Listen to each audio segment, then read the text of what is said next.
filled with climate justice.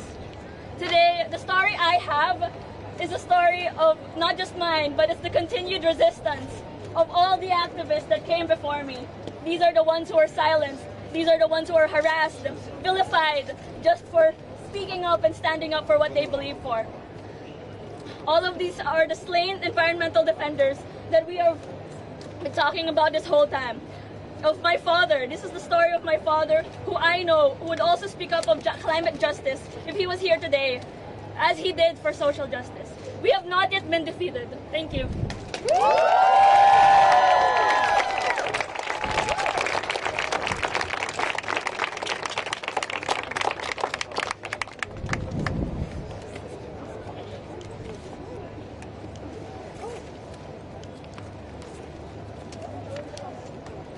Human rights defenders around the world face so many challenges, from criminalization, stigmatization, threats, killing, judicial harassment is what human rights defenders around the world in my communities are facing.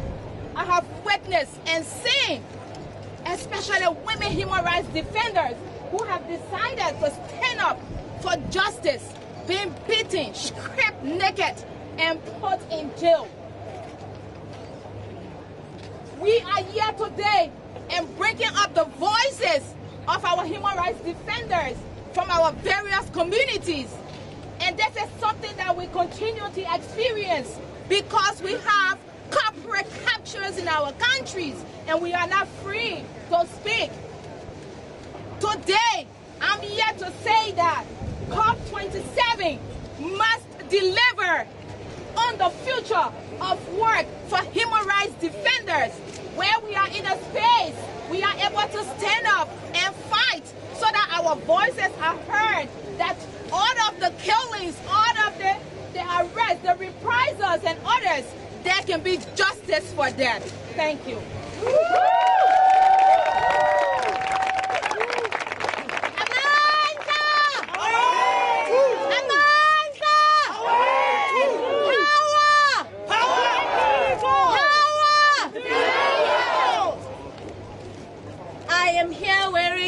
Many hats, and I was asked to read one of the quotes that has continued to inspire me personally in my fight for land and life. And this comes from a comrade from Africa, Fikile Ntsangase, who once said, "I refused to sign. I cannot sell out my people. And if need be, I will die for my people. I refuse to sign. I cannot sell out my people, and if need be, I will die for my people." Unfortunately, this activist, this leader's words came to pass soon after she made this declaration as she was assassinated. I've come from a continent where we still remain landless, degraded, dehumanized, where we are still paying, as we have always been, for the development of what they now call the global north, as if their countries have not been built off of our backs, as if we don't remain poor because they are rich and wealthy. Unfortunately, Fikile Ntsangase is not the only one. Bazooka Khatebe is not the only one. The leaders and freedom fighters that Gina read are not the only one. They are just among those who the media caught wind of. There are many more people fighting for land and life on Africa, like much of the global south. They come to our continent and tell us that they want to develop. We do not want their development. We have seen what their development has done to us. We have never needed white men to come and tell us how to develop our land.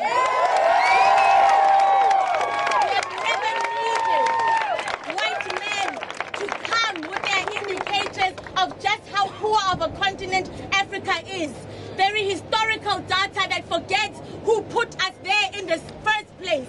We have never needed to know how to take care and nurture our land. They have destroyed, degraded the environment the same way they continue to destroy and degrade our cultures, our heritage, our very sense of being.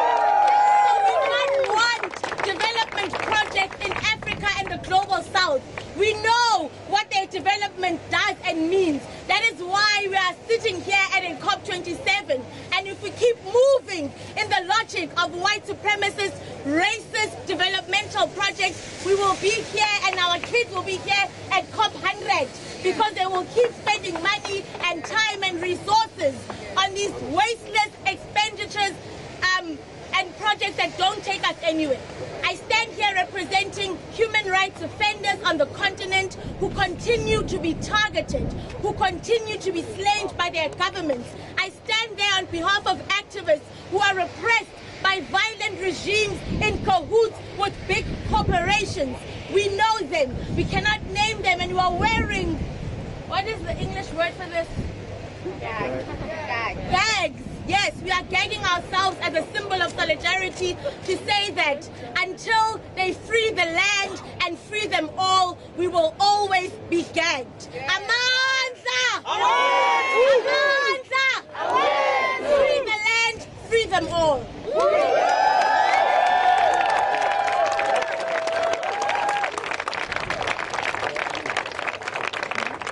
And it has not been enough for world leaders. I would like to read a few names more. Leonela Tapsan Pesadilla. Not yet defeated! Teresita Navasilla. Not yet defeated! Manuelita Mascarillas. Not yet defeated! Gloria Capitan. Not yet defeated! Jennifer Tonal. Not yet defeated! Nora Pique. Not yet defeated! Sara Álvarez. Not yet defeated! Punta Chucahué. Not yet defeated! René Borrán.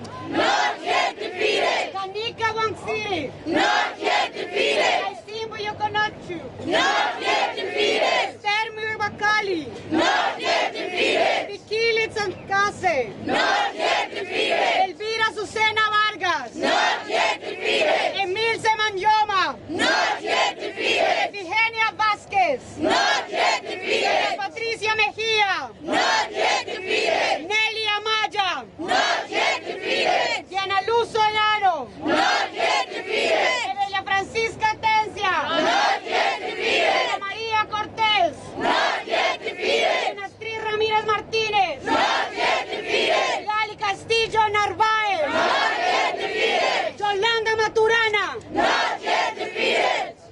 Let us have one more moment of silence.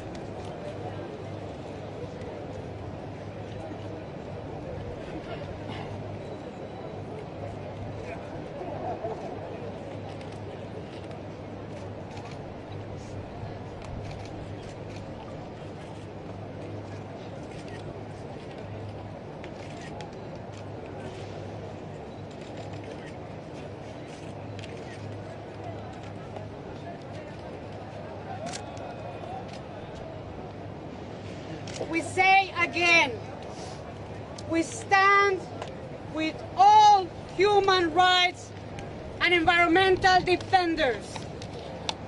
We cannot forget these many, many, many, many silenced voices.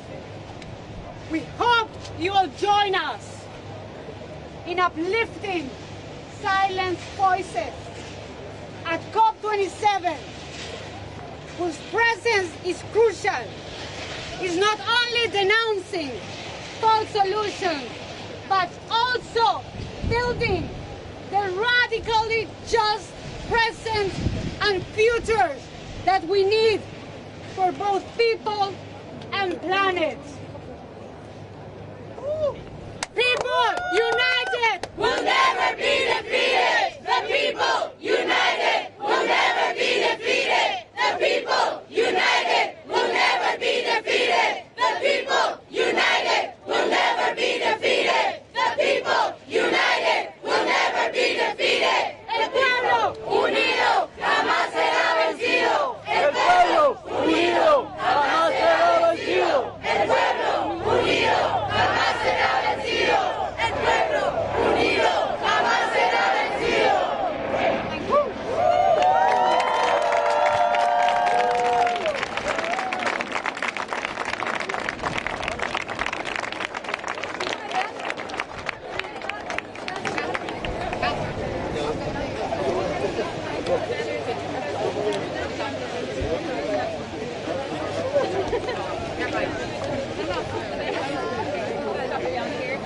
I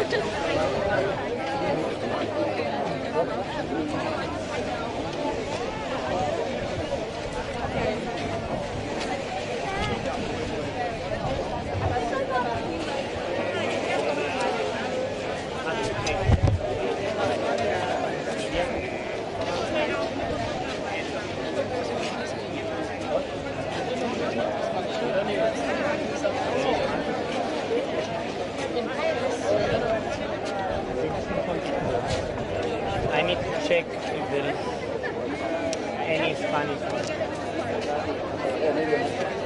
Yeah, but media, I know, but... What? I know F, the Federación Militar.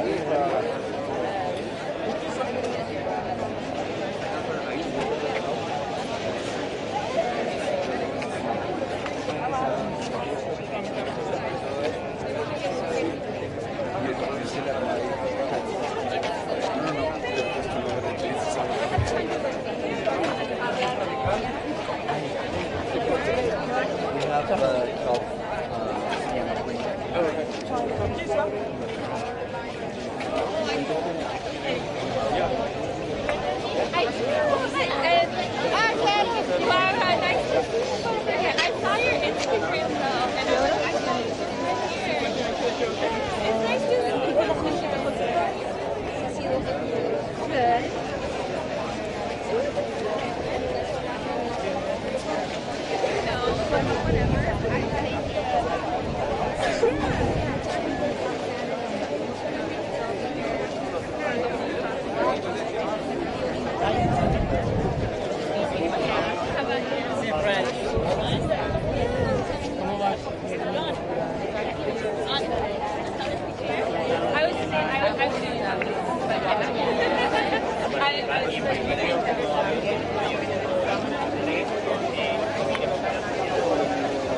tocado